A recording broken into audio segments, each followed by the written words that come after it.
Sound suppression water is flowing. 15. And here we go. 10, 9, 8, 7. RS-25 engines lit. 4, 3, 2, 1. Booster ignition. And lift off. Good, roll pitch. Roger, roll pitch.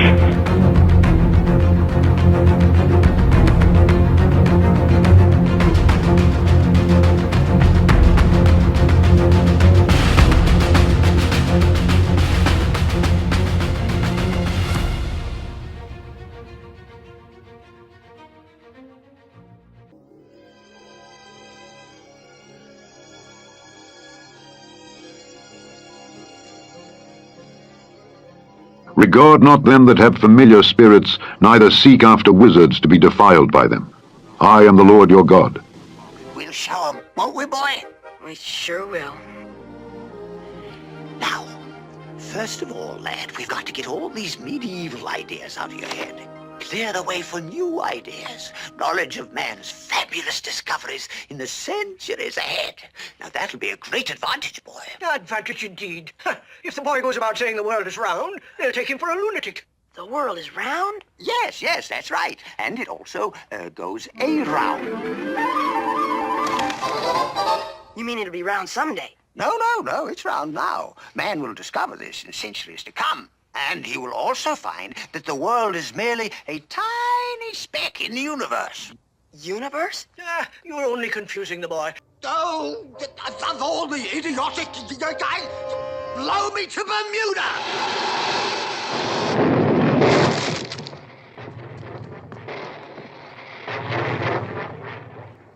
Where did he go? To Bermuda, I suppose. Where's that? Oh, an island way off somewhere that hasn't been discovered yet. No, that's to get, they got 19.3 billion in taxpayers' money this year. And all they have to do is enough of Hollywood to give us enough photos and stories and hypnotize us and connect with our inner child. And so they send these rockets up, but they don't really go anywhere. Yeah, if you watch the trajectory, Right. it's never straight. It's never straight. It's never straight. Where are you going? Thing about the path that the rocket follows. Instead of moving in a straight line, the rocket following a curved trajectory. This isn't a mistake. You will see the exact same thing in every other video of a rocket launch. Even so, it doesn't seem to make sense. Rockets are supposed to go into space, right? So wouldn't it make more sense if they went straight up in a line, rather than following a parabolic path? They'd reach space much faster that way, it would seem.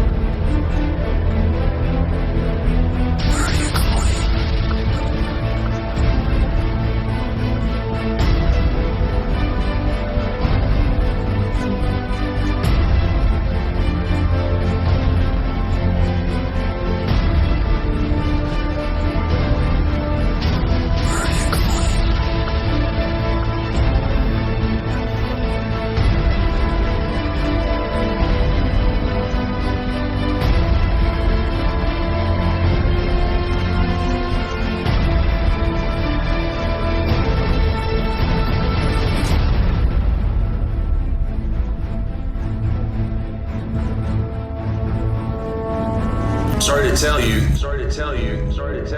the only thing that's been to space is your imagination. There is no such thing as space. Where are you going? Blow me to Bermuda!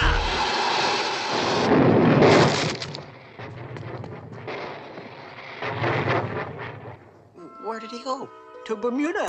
Now, did you know that all rockets are launched from Cape Canaveral, Florida? Now, what's beside Florida? The ocean.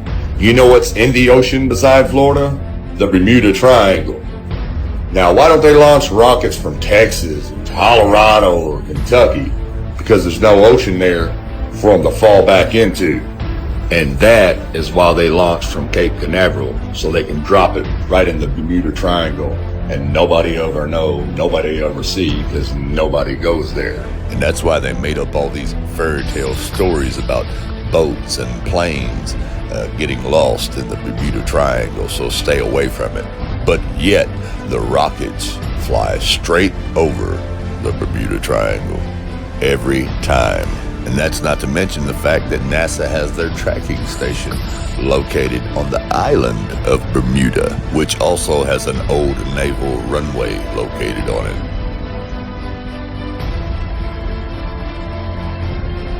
Now, back in the space shuttle days, NASA would just take the space shuttle up over the ocean, up over the Bermuda Triangle, drop the rocket boosters off, and then the shuttle itself, well, it would just fly on out of view, which you think is flying around the curvature of the Earth.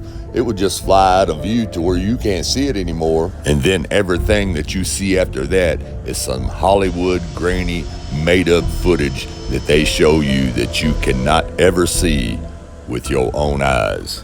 While the whole time they truly landed in Bermuda, hung out in Bermuda for a week or 10 days, while the whole time you thought they were in space. And then they all pretend like they're returning back from this space flight, landing in this shuttle that looks like some little flimsy airplane with the NASA stickers and the United States stickers still stuck on it after coming through the atmosphere. No burn marks whatsoever. The paint's still perfectly white, as if it just come off the showroom floor.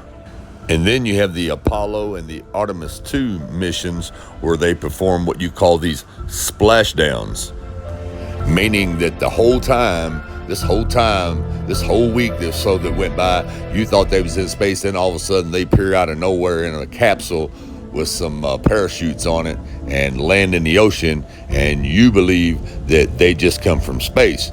But in true reality, 5 minutes before that, here's what was happening up above the clouds where you cannot see.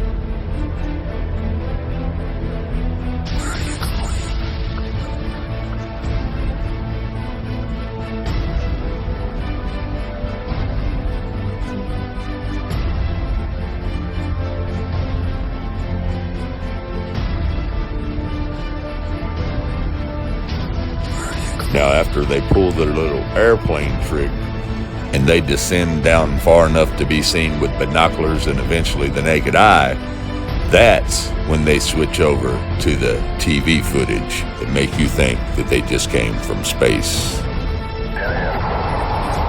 There's a good shot. Right. Beautiful.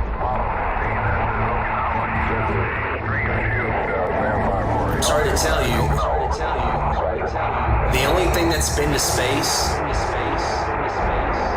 is your imagination. But really, the whole time they were somewhere in a hotel room while you thought they were in space. And they even show you this sometimes in your little television shows. It's fun to read books or friends when you can read. The fun never ends. Woo, woo! Hey, who wants to learn about the letter H? I do. Now what can we do with the letter H? Create a massive global hoax. What Ernie's referring to is the Apollo 11 moon landing that supposedly took place on July 20th, 1969. To quote Neil Armstrong, this is one small step for man and one giant lie to mankind. Hello, everybody. Hello. Meanwhile, poor inept NASA couldn't get a rocket into space. Pew! So they turned to Plan B. I'm LBJ. Boo! The end of the decade is here, and there's still no Americans on the moon. I'll help you, Mr. President. Who the hell are you? I'm Stanley Kubrick, and I'll use some tricks I learned while filming the movie 2001: A Space Odyssey to fake a moon landing. Good. While people think they're in space, we'll keep the astronauts busy with whores and gambling. Then we'll pay them off, or brainwash them, or kill them. The end. Squawk? But is there any real proof it was a hoax? Squawk? Is this proof enough, Gully Bird? Wow! That was fun credible. And the truth. Now, before NASA started doing these rocket launch shows to make you think they were going to space, back in the 60s and 70s, they used these models of rockets and audio sound effects to make you think they were going to space. And they even showed you that too in a show in 1968. What do you want? We'd like you to help plan the news for 1973. Come again? Plan the news for 1973. 1973. We've only roughed out the news for 1973. Nothing's been given the go-ahead yet, but this is the kind of thing we have in mind.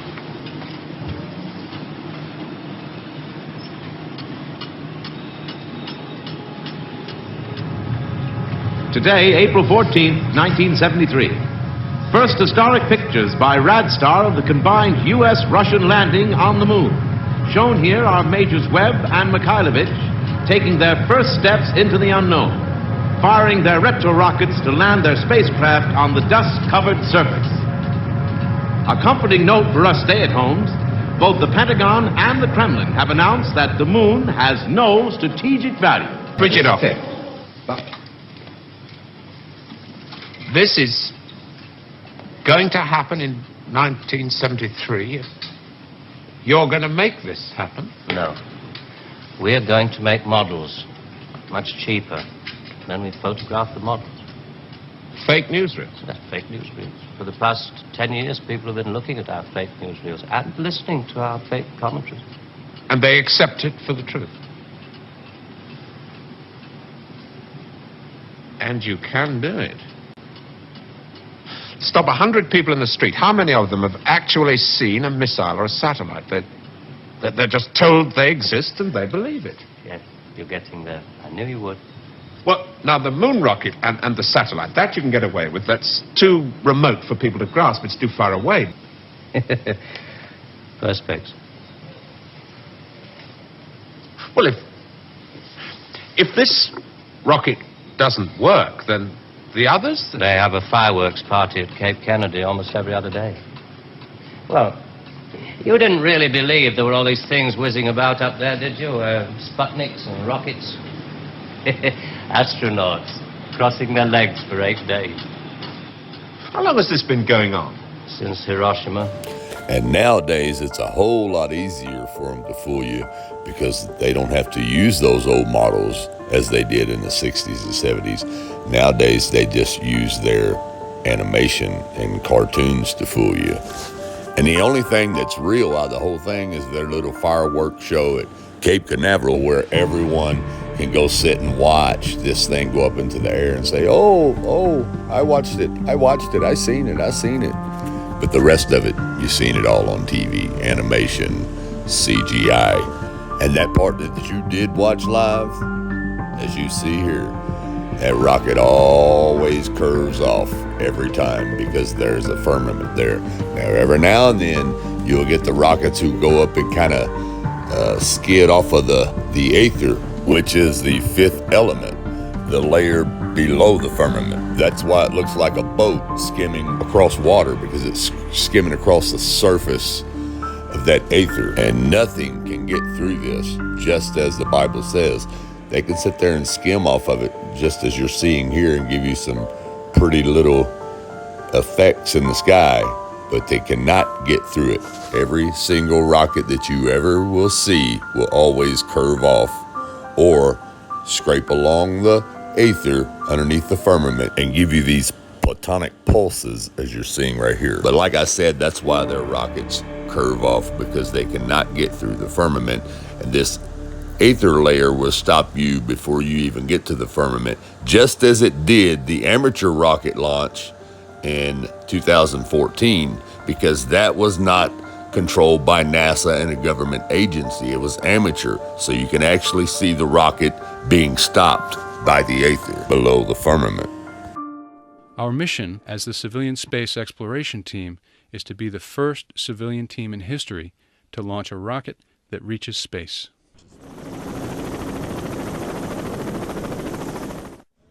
All systems are go for launch. T-minus 10 seconds.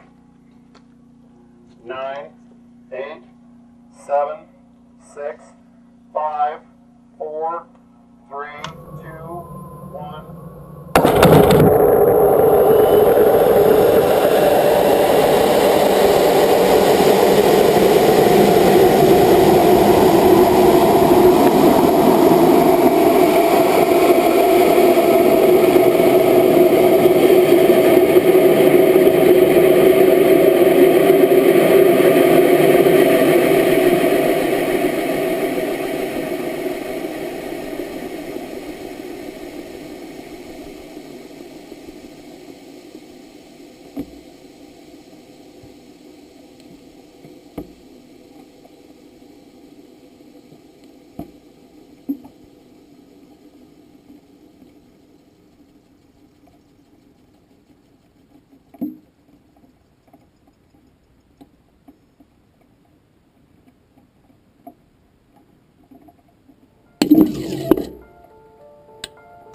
Now, as you can see right here, the only rocket that ever went straight up, that didn't curve off, went straight up, hit the firmament, and come to a complete stop.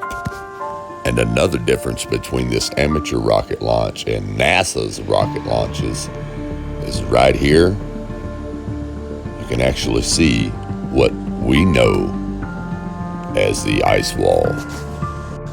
Now, every now and then, you'll get a celebrity whistleblower exposing the same lies to you that I do. Eddie Griffin has had a lot to say since the launch of his podcast, The Butt Naked Truth. His main argument would be that the government is trying to scare people from talking. Ain't nobody been to the moon. Ain't nobody been outside this giant cage that we're trapped in.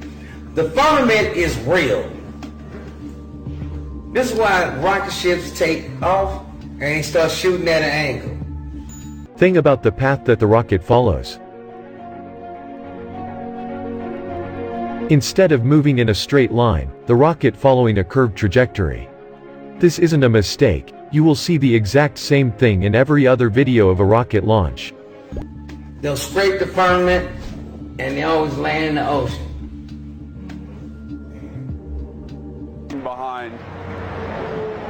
Absolutely amazing, and to describe it to you from, and you can see it, but from the ground it almost looks as though a cloud of smoke with its own mind is just shooting through the sky. It scraped the surface of the firmament, landed. That's all in one day, but the landing is like a week later. But that's when they showed it. All the shit happened in one day. Now, we're not going to get into all the green screen trickery in this video. We've seen a couple of them, the glitches where their astronauts are not in the cell phone footage, where the audience is taking pictures of them, and all of a sudden the chroma key words bleed through the marshmallow. As you can see right here, the little white words, it's all CGI green screen chroma key words leaking through that object because it's not really there. Artemis 2 is no different than all the other space agencies and little fake missions. They all use this green screen CGI. We've all seen the thousands and thousands of green screen glitches and videos that we've been putting out over the years to show you this, so we're not going to get into that. This video is specifically to show you how they use the rocket launches. the trickery of the rocket launches to make you believe that they went to space and came back. But the truth is, they did not go anywhere because there's a firmament. And the director of NASA, Wernher von Braun himself, the chief architect and engineer of NASA's rockets, knew there was a firmament and that we couldn't go past it. And he left us a little message on his tombstone. Psalm 19. The heavens declare the glory of God, and the firmament showeth his handiwork. Sorry to tell you, the only thing that's been to space is your imagination. The only thing that's been to space is your imagination.